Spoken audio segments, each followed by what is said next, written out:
Alright, good morning Davao, good morning Mindanao, good morning Iloilo, good morning Cebu, good morning Bohol, good morning Luzon, and good morning for the whole world na nanonood nito. At syempre, good evening kung anong oras man kayo nanonood dyan, makapagbukas ito sa iyong cellphone or sa iyong TV. Gabi na, no? So I would like to greet you a good morning, good afternoon, good evening, good noon po, magandang hapon, magandang umaga, no? So good day ho sa inyo. So I hope everybody has a good day, no? So ngayon dito tayo sa gilid ng dagat para i-witness yung sunrise. Mga hagala, it's my kind job, no, na i-share sa inyo ang mga blessings na meron ako. So yung blessings na meron ako, mga hagala, is yung kakayahan ba na magliwaliw. Kakayahan na maggagala kahit saan, no? So for today's video, dito tayo sa Island Garden City of Samal, kung saan dito tayo magliliwaliw, no? Maglalakwatsa. Sana mamaya meron tayong makitang yung fireworks display. Kasi sa Davao wala talagang ganoon. Alam niyo ba, mga taga Davao ay hanggang nood lang kami sa fireworks ng Samal. Lahat kami doon, mga taga Davao, nakadungaw dito sa Island Garden City of Samal kapag 25 sa December, tsaka yung New Year's Eve. Anyway, so yun na nga, trabaho ko to. I mean, hindi man siya obligasyon, pero I'm happy to serve you, mga hagala, na ipakita ang mga lugar na napupuntahan ko, di ba? Ganda niya, no? Wow, ganda ng dagat. Pira usog. Ba't kailan na ganun? Pira usog, no? Pira buyag. Mamaya, lantakan kitang dagat ka, no? Ibig sabihin, lalanguin ko siya mamaya. So, ang ganda ng view mula rito from afar, no? Actually, yun na nga, ulitin ko. So part 2 kasi tayo, kumbaga hindi siya part 2 pala, no? Parang sunrise kasi tayo dapat. Okay, wala pa si araw. Habang wala pa si araw, hindi pa siya lumabas. Actually, sunrise talaga is 5:45, pero it's 5:53 already. So magti 10 minutes na siya, hindi pa rin natin nakita yung sunrise. Asan ba si sunrise, no? 5 mag 10 minutes na mula 5:45 kung saan ginaugil natin kung anong oras ang sunrise. Pero wala pa rin, hindi pa rin siya tanaw si Haring Araw. Paano ba naman kasi? Kahit pa alam ko naka-sunrise na yan eh. Kaso nga lang may bundok, di ba? Tapos may punong kahoy kaya natatabunan siya. Pero dito sa Davao, makikita ho natin, may reflection na. Eroplano ba 'yan? Galing, may nakita ko. Is it a plane? Is it a bird? Galing, ang ganda, no? Parang maganda maglagay. Oy, asa na ba si Nostar ng Cebu? Maglagay ka na dito sa Davao. Go kong way. Oo, ito pa. Para magkaroon kami ng ng parang kumikintab, no? Kumukuti-kutitap na gusali. Parang ganito ba, oh? Yan, oh. Tingnan mo yan, yan eh. Marco Polo Hotel. So, Davao City. So, sunrise na. Ayan, eroplano din yun. Ano ba to? Eroplano ba ito mga nakikita? Oo, ilaw, pa-ilaw. Ba't parang napakaliwanag nila? Napakalaking something. Yan, yan. Oh, 2 na. 3. Daming parang kumukuti-kutitap sa malayuan. Malayo siya, pero tanaw natin, ibig sabihin malaki yan, no? Ayan, andyan sayang Haring Araw, mga hagala, no? So, sabi nga nila, meron ako napanood kagabi yan, sunrise. Okay, so mamaya na si Davao, no? Sunrise muna tayo dito. So, meron akong doon nabasa kanina na if you're lonely, then go to the beach. And magpa-araw ka. Magpa-sunrise ka. Magbilad ka sa araw, no? Para kailangan mo ng vitamin D pag lonely. If you're feeling lonely, kailangan mo ng araw. Kailangan mo ng init ng araw. Sikat ng araw para maging masaya. So yun, naisipan ko, dati pa naman talaga nung ako'y galing pa ng Iloilo City, ako'y dagat na dagat. I mean Bacolod City pala, no? Kasi from Iloilo City, nagbacolod kasi muna, no? So mula doon sa gala ko na yun, sa adventure ko na yun, Baguio yun, mga gala, no? Napakalamig sa Baguio. Malungkot pala pag no? Malamig, no? Kaya yun, parang kahit Baguio lang yun, hindi man ako malungkot sa Baguio kasi ako naman ang tipo sa tao na kahit hindi ako marunong, nalulungkot ba ako minsan? Kasi gusto ko, alam, hindi ako malungkot mga kagala kasi ano nag-i-enjoy ako mag-isa. I love soloing. I love being alone. I don't know. Hindi ko alam. Basta dati pa siguro, no, bata pa lang ako. Loner kung tawagin. No, pero hindi ako introvert, no. Introvert pero functional, parang ganoon. Functional introvert ako pero hindi ako introvert kagaya lang iba, no. I don't know kung okay ba maging introvert or hindi, no. Basta bata para ako, ito ano lang ha, kumbaga storytelling na tayo, pa-share ko lang. Bata pa ako, elementary, siyempre di naman ako kasi yung tipo bata na parang I mean hindi ako introvert na madaldal ako, good sabi nga nila parang I'm good person to be with daw ako kasi parang marami silang matutunan yung ganoon ko lang kung may matutunan bang talaga, no, not sure. So ang ibig kong sabihin doon happy sila pagkasama ko kasi nodal moments talaga, no. Ako yung tagasagip ng mga dead ear, parang gano'n, no. So hindi ako tahimik, basta madaldal, hindi din maingay, to the point din minsan maingay din. Punta del Sol pala to dito. Dati kami dyan, nag-Christmas party. Shout out sa aking manager, no. Hello, sir. Hello mga kasamahan dati, no. So, syempre, ganun talaga. We part ways talaga as we grow older, no. Hindi pwedeng mananatili sa isang lugar lang lagi, lalo't hindi ka na komportable. Kaya, yan, nagkakahiwalay na kami, no. So, dyan kami pala Don Sol yan. Ganda pala ng forma ng Don Sol pag umaga. Yan, no? Kasi meron din silang pa-isla-isla sa gitna. Anyway, so back sa storytelling mga kagala. Nung bata pa ako, elementary days, siyempre doon tayo magmumula, no, yung may memories na talaga tayo na mariretain. Ako yung tipo sa tao na may kaibigan, gustuhin ko, makukuha ko, ibig gustuhin ko makipaglaro, makipagkaibigan sa maramihan. Nagagawa ko rin naman, no, wala problema.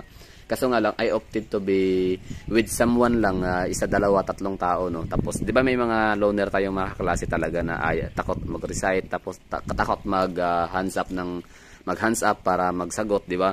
So, ako yung taga-boost, no. Ako yung taga-boost ng kanyang confident, or ako yung taga-bigay sa kanya ng sagot. Ito yung sagot, sumagot ka. Parang, kasi may mga teacher, di ba, na nagbibigay talaga ng grading during oral recitation. Hindi ka pwedeng, basta na nakaupo lang dyan. So, you have to raise your hand para magbigay ka na yung sagot. Either ito ay tama o mali, lalo kong opinion, di ba? Or anong sa tingin nyo, di ba? Ano sa tingin nyo, di ba? Bakit nasabing ito ganyan? So, sabi ko, uy, Raquel. Shout out kay Raquel. So, yun si Raquel, Muslim. Kapitbahay namin. I don't know kung nanonood siya, pero yun si Raquel, hindi siya nakapagtapos ng elementary kasi, lalaki yan si Raquel, ha.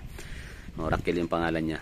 Pero lalaki. So, di ko alam na bakit di siya nahinto. Pero yun pala, pinatutulong siya ng tatay niya para mag-isda sa dagat. O, ganun yun eh. Sa amin ang mga Muslim, sa amin ha, hindi ko sinabing lahat ng Muslim, pero karamihan sa aming mga Muslim na lugar na ako'y naaawa kasi matatalino, interesado mag-aral, pero hindi na pinapatapos ng pag-aaral. Basta pinaaral lang ng elementary para marunong magbilang ng pera, marunong magkwenta, marunong magsulat at magbasa. Tapos yun, sama na sa dagat, mangingisda. So yun si Raquel na yun, hindi ko makakalimutan. Isa lang yun sa mga naging kaibigan ko talaga hanggang matapos ang year, hanggang mag-year end, hanggang closing, na talagang tinatabihan ko yan sila para yung meron silang kausap. Kasi wala talaga silang kausap. Pero okay naman sila, hindi naman sinabing hindi sila okay. Kumbaga, kumbaga okay lang, minsan okay lang, doon ka muna, kasi tinatawag ko ng mga kaklase ko na mga bright din, ganun, di ba, sa eskwelahan may mga circle of friends, may mga certain of group, may mga groups talaga na dito yung grupo ng mga matatalino kunya. Di ba, dito yung grupo ng mga maiingay, dito yung grupo ng mga sosyal, dito yung grupo ng mga may kaya, dito yung grupo ng mga bully, ito yung grupo ng... So ako naman, madalas akong napapasama sa, kunyari, mga brightan kunuhay, di ba? Kunyari lang, hindi naman talaga bright.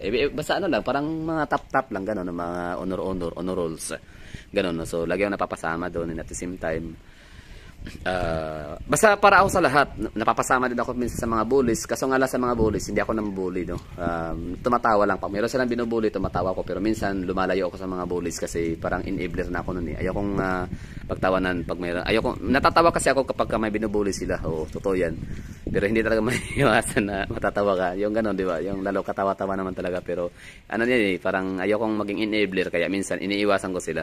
Oo. Kaso nga lang talaga din dati, parang takot din ako na umiwas sa mga bully na gustong isama ako kasi baka ako din ang i-bully, parang ganun. So minsan tumatawa ako pero talagang pag nagsisimba dati kasi 'di ba bata tayo, sinasama tayo sa simbahan, may simba. Talagang humihinga ako ng patawad kasi tumatawa ako sa yung hindi naman parang yung kapansanan ng iba ba parang gano'n, no. Kasi binubuli tapos natatawa ako. So huminga ako ng pasensya.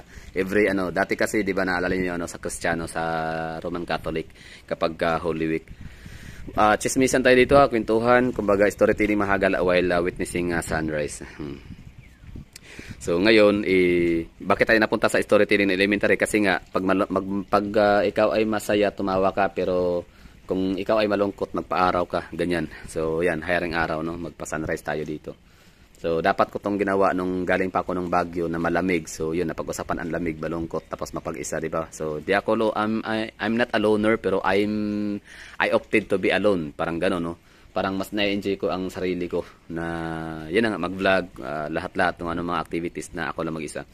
Well, okay naman kung may gustong sumama, I welcome yun naman, no? Kung sino bang gustong sumama sa akin diyan sa mga trip, 'di ba? Kaso nga lang yung trip ko talaga mahagala, yung aking mga tours and adventures hindi siya kagaya ng yung pasosyal, hindi ako pasosyal or paklas, hindi ako yung basta kung social kayo, I don't know kung trip niyo mag-adventure na yung tipid budget, yung ganon, maghabal-habal. Imbis na may taxi naman, imbis na mayroon naman sanang sasakyan, so pwede kayo sa akin, no? So let me know in the comment box. Sama kayo sa akin. Ako nang bahala sa inyo. Davao City, no? Expertise ko tong Davao.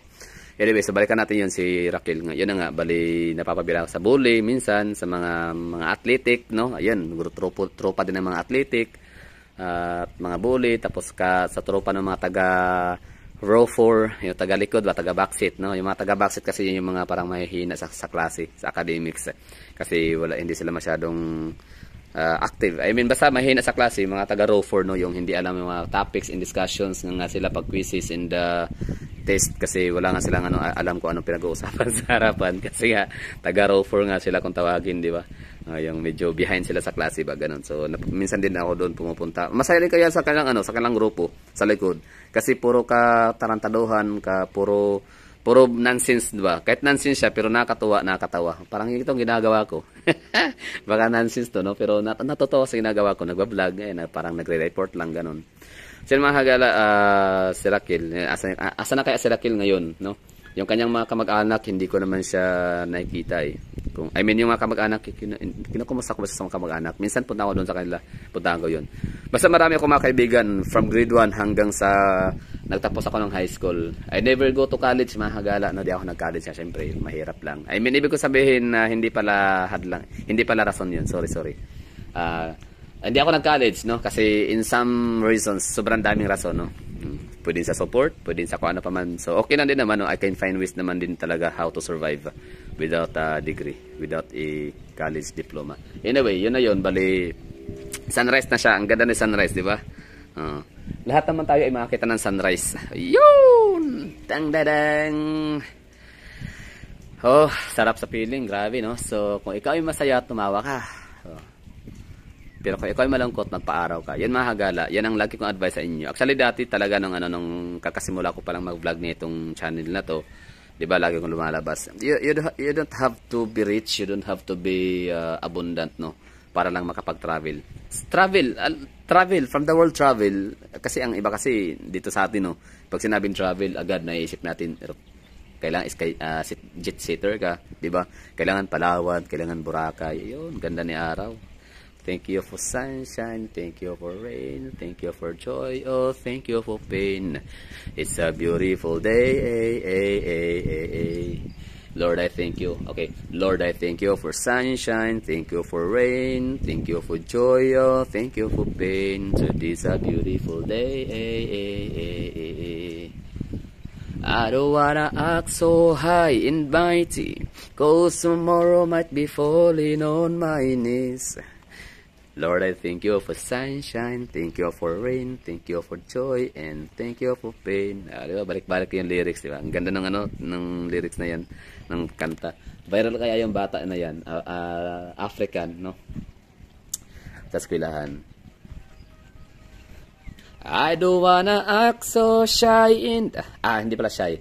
I don't wanna act so high and mighty, 'cause tomorrow might be falling on my knees. Lord, I thank you for sunshine, thank you for rain, thank you for pain, thank you for joy. Yun, halo-halo na yung lyrics. So yun lang mga hagala, napakasaya ko for today's video. Happy ako, yun na nga. Dahil nga fresh air, dagat ba naman, di ba? Samal ba naman, tapos sunrise, sarap sa mata na I mean sunrise siya, na-enjoy ko yung sunrise ngayon. I'm not mayroon akong dalang ano dito, antipara. Ito. Antipara. Ayan, antipara. Ay, dala ko nito. Kasi akala ko masasaktan yung mata ko na sasalubungin si Haring Araw. Pero guys, I can barely see him, no? Kaya ko siyang tingnan eyes to eyes. Oh, kaya ko siyang wala akong utang sa iyo, Araw. Wala akong utang na hindi nababayaran, no? I don't owe something to you, Araw, no? Ibig sabihin wala akong pagkakautang sa iyo, kaya kitang tignan eyes to eyes, harapan. Yes. Pero siyempre mahagala, ano yan, not advisable na tingnan natin direct si San kasi paparusahan tayo ng kanyang kaluluwa. I mean, paparusahan tayo ng Diyos ng Araw, di ba? Yan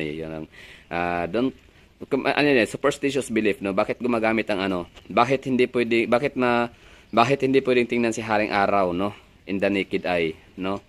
Kasi paparusahan daw tayo ng Diyos ng Araw kapag titingnan natin siya ng direksyahan. Pero in a scientific explanation meron yan, no? In science merong explanation yan bakit hindi mo siya pwedeng tignan directly or bawal, hindi ba siya ipinagbabawal, pero it's a highly not recommended in suggested na or discouraged, no? I highly discourage or people, your teachers, di ba, scientists na dinidiscourage kayo na wag tignan siya directly kasi hindi dahil dun sa superstitious belief na dahil papasarusahan ka ng Diyos ng Araw, kundi dahil masisira ang iyong mata, mga hagala, no? Magkakaroon pwede kang magkakaroon ng side effects. Yan, ganda pati ang kanyang reflection, di ba? So, yun. And after nito, alam niyo ba ang ganda na ngayon ng view ni Davao City? Pero syempre, i-enjoy ko muna ang presensya ni Haring Araw. Lord, I don't wanna act so high and mighty, 'cause tomorrow might be falling on my knees. Lord, I thank you for sunshine, thank you for rain, thank you for joy, thank you for pain. Today's a beautiful day. Okay, tapos yan, sikat na si Araw. Diba? Kaya ko siyang tignan ng diretsahan. Okay, yan na nga. Okay, balikan natin. Bakit ako may dala na itong sunglass? Kasi akala ko kasi talaga kanina. Ay, nga pala, tama. Gamitin ko to para sa inyo. Kaya ko to dinala kasi akala ko I expected na masasaktan ako na tingnan siya diretso. Masasaktan yung mata ko. Yan pala hindi. Bakit ako hindi masasaktan? Ay, bakit ko inisip na baka ako masasaktan? Kasi wala ako. Yun ang madalas nangyari sa akin kasi kulang sa tulog, di ba? Siyempre tulog ko alas 4 tapos nagising ako by 5:45 para tingnan siya. So, isang oras lang mahigit ang aking tulog. So sakit sa mata noon para tingnan si Araw, di ba? Hindi mo siya, wala kang karapatang salubungin si Haring Araw, eye to eye, di ba? Sa umaga, i-meet. Kasi late ka natulog. Pero dahil nga ako nakatulog ng maaga, so yun. Salamat, blessings din yun. Kaya eto, hindi ko na siya kailangan suotin para lang tingnan si Haring Araw. Pero siyempre sa inyo gamit ako kayo ng lens ng shade.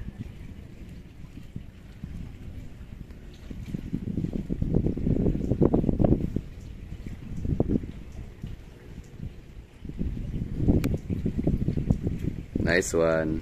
Diba? So, ano na tayo, no? Kuta na tayo kay Haring Araw. So, this time, dito na tayo sa Davao City. Okay?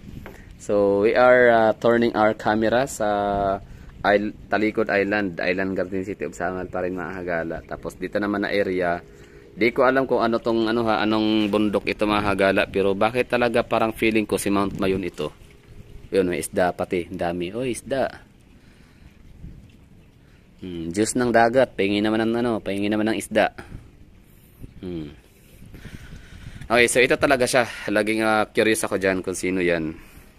Grabe sikat ang araw, grabe no, dapat pala hindi tayo umalis. Pero okay na 'yun, no. Na engine na natin, okay na siyang araw. Alright.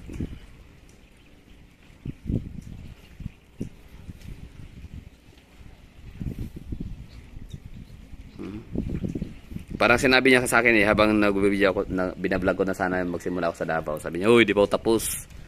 Balik ka muna, ano mo na yung kaano ko dito, yung camera mo, di ba? Pakita mo muna sa mga mabubuti, mga mababait mong mga viewers."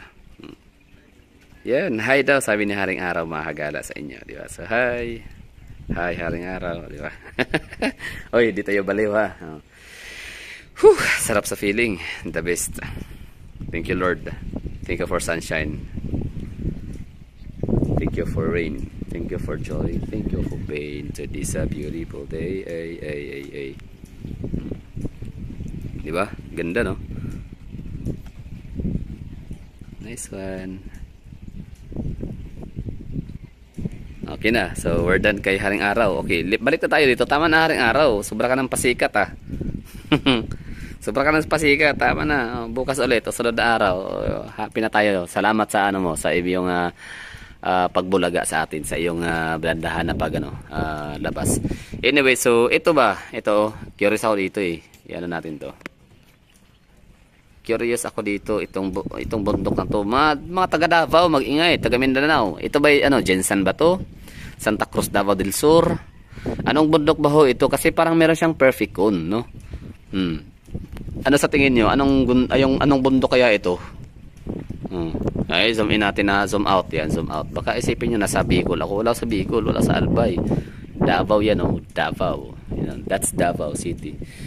Ito mga to, ginugulat nyo ako Diba? Kanina pa kayo Hindi, ibig sabihin parang sa malayo nakala mo talaga tao. Oo.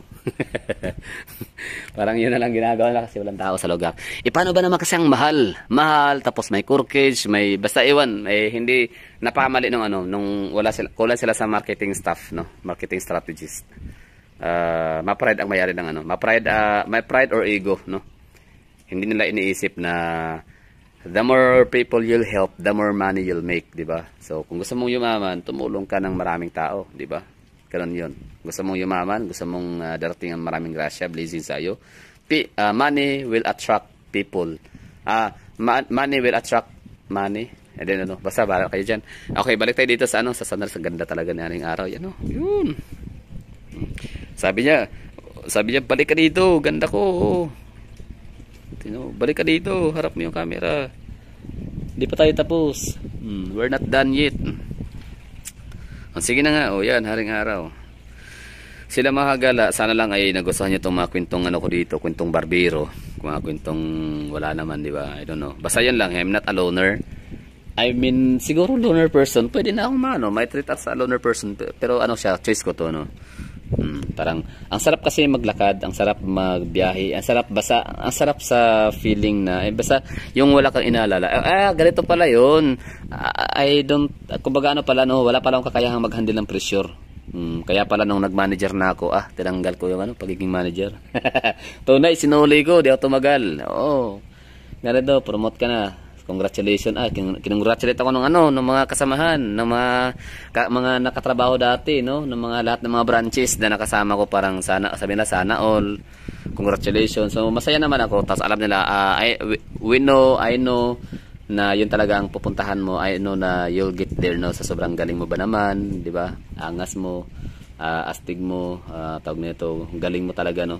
Mabangis ka sa trabaho, the best, sabi ng mga kasamahan. So natutuwa akong mahagala na naka-receive ako ng ganong recognition, nakakuha ako ng ganong validation, no? So masaya siya sa feeling pero hindi ko talaga yung hinahangad kasi gusto ko lang talaga trabaho na matiwa sa iba, no, na fair and square. Ay, sabi ayun, kinukongratulate ako ng marami, no, na congratulations pare, congratulations, grabe, proud kami sa iyo, diba? So parang nakakatuwa na people is expressing their tawag nito, happiness, no, enjoy. So happy sila sa akin and proud sila na promote ako as manager. Pero I don't parang hindi ko kaya i-handle ang pressure. Ako yung tipo sa tao na chill lang talaga, chillax. Pero pag manager ka pala, lalo kung baguhan, nako hindi pwedeng hindi pwedeng manager. I mean, hindi pwedeng walang pressure, no? So gusto ko, ako yung tipo sa tao na chill lang, napaka-relax lang, easy gano'n, no? Parang I can manage, no? In a chill way, in a easy way, in a very comfortable lang na style, di ba? Parang chillax lang talaga dapat. Pero grabe, hindi pala pwede ang chillax pa chill lang pag umpisa pa lang, no? Sabi na, ganyan talaga yan. Huwag kang sumuko. Ito naman, di ba? So, yun. Sabi ko talaga, mababalo ako dito. Mababaliw, walang tulog na maayos. Makakatulog ka, tapos yung panaginip mo andun sa trabaho. Alam mo yun, di ba, makakagala, di ba? Napaka-unfair naman. Tapos naisip ko parang, wala, hindi na. Maraming salamat sa trust. Maraming salamat sa nag-promote sa akin na manager ko din, no? Maraming salamat. Thank you for the trust kasi kahit ang daming mga pwede naman sana niya i-promote, pero ako talaga yung nakuha niya ng potential. Ako yung nakita niya talaga ng tawag nito, ng potential. So maraming salamat, maraming thank you. Inilaban niya talaga hanggang sa ako ma-promote, para ako ma-promote kasi may na humarang, ha.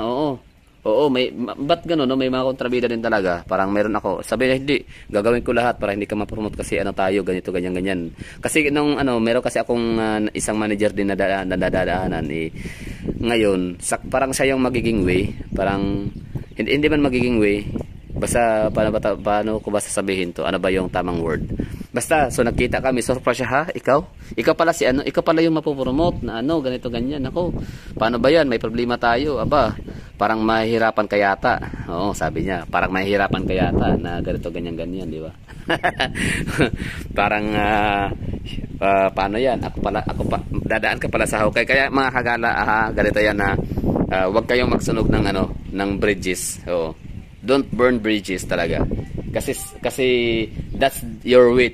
That's the way to lead you back. Parang ganun, di ba? Kasi minsan yun ang magiging daanan niyo pabalik sa tagumpay or papuntang tagumpay, di ba? Minsan kasi ang tagumpay hindi pala siya dire-diretso, no? Kasi ang tagumpay minsan gaya nito, di ba? Ito for example, mga gala, logic tayo ngayon, di ba? So itong lugar na nakatayuan ko to, ito yung pinaka katapusan, ito yung huli. So gusto kong kung gusto mong, yan ang goal ko. Yun, for example, yung bukid na yun, yung bundok na yun, yung mountain. Tapos ngayon, gusto ko siyang puntahan. So kailangan ko tahakin itong way na to. Yan. So ang dami ko nang pinagdaanan, ang dami ko nang pinuntahan. Yan. So tahak ko ito. Hanggang sa dito na yun. Ito na yung endpoint, di ba? So all I have to do para mapuntahan yung lugar na yun, para ma-obtain ko or ma-obtain or para tawag na ito, para makuha ko yung goal na yan, all I have to do is to look back. Sabi nga nila, never look back, they say, how was I to... hindi pala sabi nila, kundi sabi ni Britney Spears pala. Never look back, they say. They say pala. Sabi ni Britney Spears, sabi daw ng mga tao, never na mag-look back. They say. So sabi naman ni Britney Spears, how would I do? I miss you so. Di ba? Galing. Emptiness inside, loneliness ahead. Where did I never look back? They say, how was I do? How would I do? I miss you so. Loneliness up ahead, emptiness inside. Where did I go? So yun, no? So never look back daw. Pero sometimes talaga you have to look back. Kailangan mo talagang umikot. Kasi, wala na pala, dead point na pala to. Dead end na pala, end point, no? So, sana pupunta para mapunta ko yung goal na yun. So, all you have to do is, pwede ka magpa-fitch ng chopper. Diba? Hindi ka pwedeng magpaano dito ng eroplano kasi wala namang runway, diba? So, chopper, no? Helicopter. O di kaya magpasundo ka ng bangka, patawid dun sa kabila. Pero parang malabo yun. So, parang wala namang nakikitang bangka. So, all you have to do is to turn around and daanan mo yung tulay na to, pabalik sa dinaanan mo.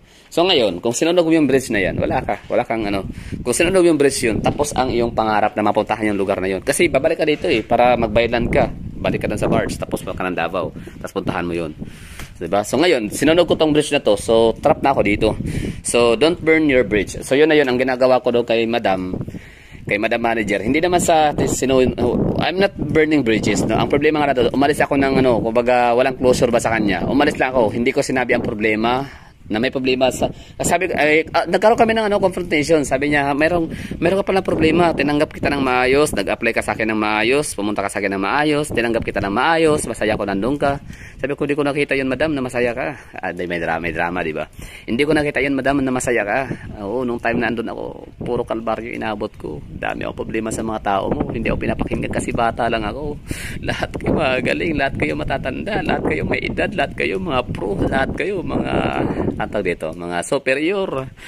Hindi ko alam kung sino kakausapin ko. Hindi ko alam kung sinong makikinig sa akin. Ikaw yung manager na inaasahan ko, pero hindi hinaharangan nila ako. Hindi na ako binibigyan ng access papunta sa iyo. Sana ako magsusumbong. Sino makakaalam ng problema ko? Sino makakaayos ng gusto na meron ako? At diba, parang ganun lang. So ngayon, meron nakausap na, yan, sabi niya, meron tayong kasama, madam, isa, may kasama tayo doon sa branch natin, sa operation natin. Sabi niya, the world is so big for you to stay in a place that you are no longer happy. Galing. Galing, ano? Yun talaga to, sabi Ate Bingkat, shout out kay Ate Bingkat, no? Sabi Ate Bingkat, you know what, happy kami na makasama ka, happy kami na andito ka, happy kami sa existence mo. Pero kita mo naman kami, di ba? Kita mo naman yung performance namin. Wala, pitik-pitik tayo. Hindi talaga kami gumagawa ng talagang 100% na loyalty. Wala kami noon. Kasi kita mo naman, wala lang kami choice. Kasi taga rito kami, mas malapit kami sa lugar niya, sa branch niya. Kaya siya ang pinili namin. Siya yung pinili namin na manager, siya yung pinili namin na branch sa puntahan. Pero ikaw, ang taas ng iyong future. Bata ka pa. Marami ka pang magaganap, marami pang magandang mangyari sa buhay mo. There's bright maganda. You have a future up there, sabi niya. So, nakita namin ang iyong kalbaryo, 'di ba? Parang ang sama ng loob. Hindi mo masabi-sabi, hindi siya ma-resolve kasi nga ang daming mga kontrabida, ang daming mga pasaway, parang basta hinaharangan, filter out nila yung gusto kong parang tapos yung manager naman, sabi ko, ayaw makinig ng manager na problema kasi syempre ba't ako paniniwalaan? Nung time kasi na yun, bata na ako noon, hindi ako marunong mag-portray, mag-portray ba tawag nito? Yung parang okay yung approach, okay yun, andun na yung approach, pero ako yung tipo sa tao na masyadong bold. Alam niyo yun? Masyadong bold ba? Oo, na alam mo madam, kasi ganito at saka si ganyan. Hindi naman ako yun eh. Kumbaga parang hindi ako marunong ano ba tawag doon? Yung parang diplomasya. Diplomatic naman akong tao. Oo. Siguro ngayon, siguro baka hindi dati, no?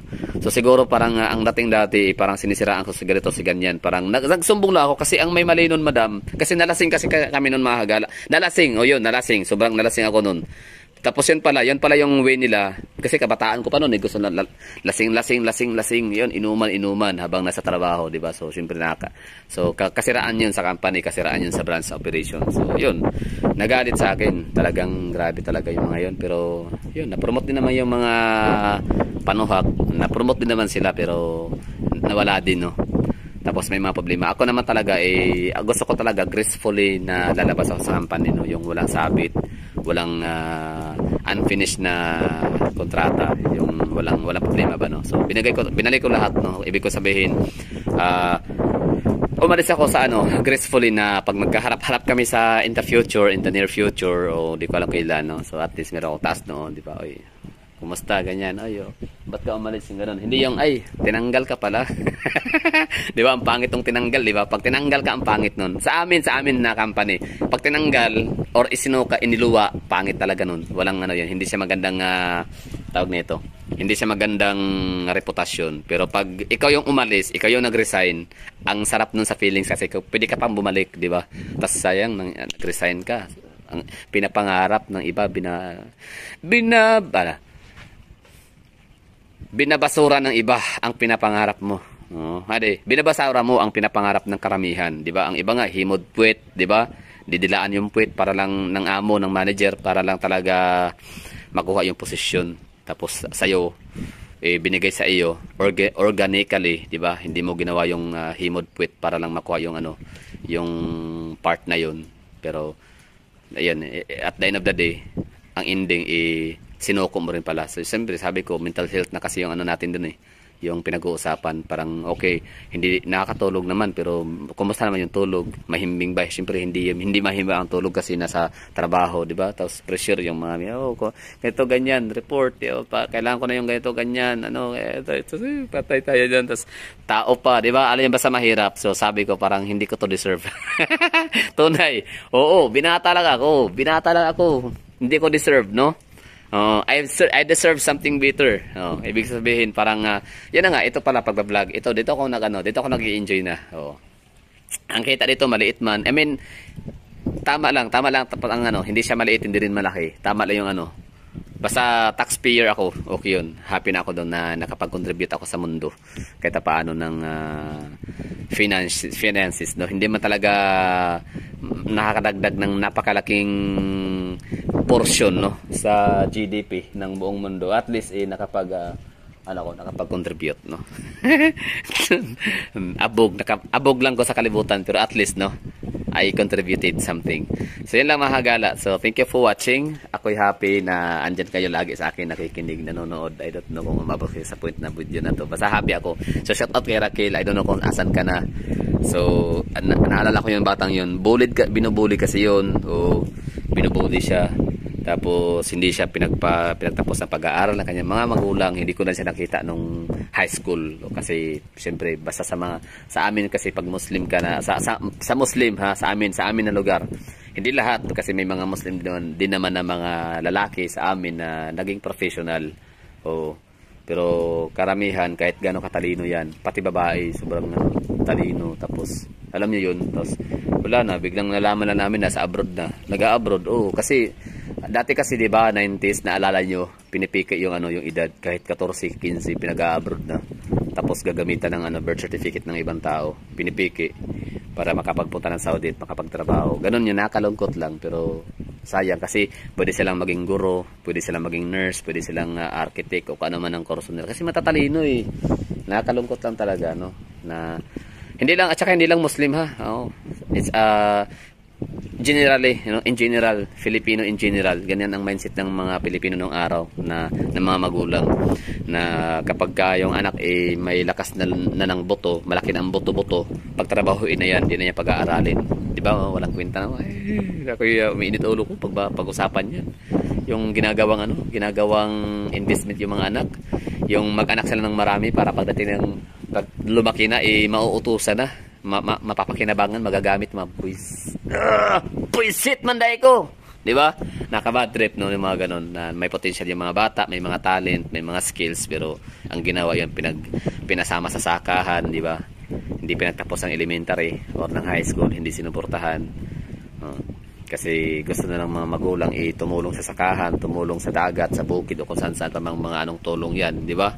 Hindi na pag-alaman na pag-aral mo ng college yan. Mag-agriculture yan para mas palaguhin niya ang bunga ng inyong mga prutasan at ng inyong gulayan at kung ano mga farm meron kayo, di ba? Ganun yun mag-agriculture yan, mag-agritech yan, agricultural technology, mga ganun, di ba? Mag-nurse yan, mag-teacher yan, ganun yun. Mag-educate, parang ganun wala pinatulong kagad, pinapuntang dagat, just me. Tas ngayon sasabihin ng gobyerno kasi mahirap. Tumanda ako, bata pala ako, nangingisda na ako. Ngayon may apo na, nangingisda pa din. Kasalanan mo yan. Kung pinaaral mo ng maayos yung anak mong di ka lang din isa't kalahating tanga, di ba? Kung hindi ka lang sana isa't kalahating bobo, hindi sana pinaaral yung anak mo, sinuporta mo ng kuliyo, hindi ngayon hayahay ka na sana. Ibig ko sabihin na kuya ka na lang, nasa bahay ka lang sana, di ba? Pahinga, di ba? Kapi-kapi na lang, rocking chair kasi may edad ka na, matanda ka na, di ba? Hindi mo pinag-aaral Hindi mo pinag-aaral, hindi mo sinuportahan, hindi mo in-encourage mag-aral, magtapos pag-aaral kasi napakahirap magsaka lagi, napakahirap na mangisda lagi, di ba? Napakainit sa laot, mauubusan ka ng hininga, mauubusan ka ng tubig, madidehydrate ka, kung ano-ano pang mga kamalasan na abutin mo sa dagat, di ba? So yun ang mga gala. Talagang ano lang, ay sa, ang tawag dito, parang recollection, something ba ang ginagawa ko? Recollection and, recollection or parang self-realization, reviews, no? Since mag-year end din naman, di ba? Yun naman talaga ginagawa ng mga social media, ng YouTube, ng mainstream, di ba? Year end, di ba? So, ano, balikan natin yung mga nangyayari ng mga panahon na yon, di ba? January to ano, December. Parang wala, nabalikan ko talaga parang mula ng bata. Parang sabi ko, ngayon reklamo ka sa gobyerno kasi wala kaming asenso, bata pa lang ako, nangingisda na ako, napapalaot na lagi, tapos ngayon, ano na, anong petsa na, matanda na ako, gutugot na, nangingisda pa din kasi walang choice, kasi kung mangingisda, walang kakainin, kasi kasalanan mo yan, naloko ka. Kung saan ay pinag-aral mo, mga anak mo, sinuportahan, in-encourage mo na mag-aral ng Korea at magtapos. In-encourage mo, sinuportahan mo, edi sana meron ka ng professional, meron ka ng ano, no? Yung sakahan mo, yung mga bangka mo sanang ganyan, dumami pa. Tapos ngayon kasalanan ng gobyerno. Thank you for watching. I have to say bye-bye. Oh, di ba? Yan lang.